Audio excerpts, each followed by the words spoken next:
IFM Report.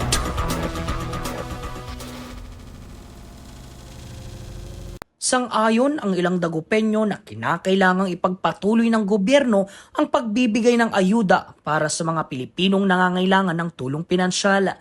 Sa panayam ng IFM News Dagupan sa ilang mga Dagupenyo, dapat lang umanong ituloy at mas palawigin ang pag-aabot ng ayuda, lalo't patuloy na nararanasan sa bansa ang kaliwat ka ng pagtaas ng mga bilihin na lalong nagpapahirap sa mga Pilipino. Dapat ipatuloy yung palawig ng gobyerno para hindi tayo mahirapan. Pwedeng ipatuloy kasi yung mga tao kawawa. Saka mahal lahat ng bibilihin. Saad naman ng isang tendera, kulang na umano ang kinikita ng mga trabahador. Nasa minimum wage lang ang sahod. Kaya't mas makatutulong umano ang tulong pinansyal para pandagdag at pangtustos ng bawat Pilipino sa pang-araw-araw na pamumuhay.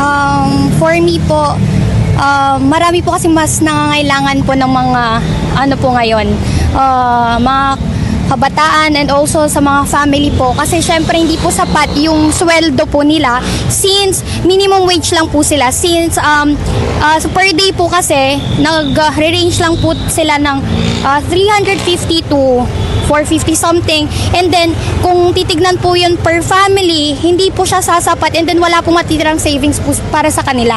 So agree po ako if magkaroon po ng mga iba't ibang ayuda po. Patuloy naman ang panawagan ng ilang Dagupenyo na sana'y mas mapalawak pa ng gobyerno ang pagbibigay ayuda upang mas maparami pa ang makinabang at makatanggap na mga mamamayang nangangailangan.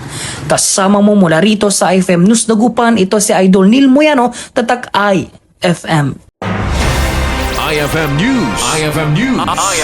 IFM News.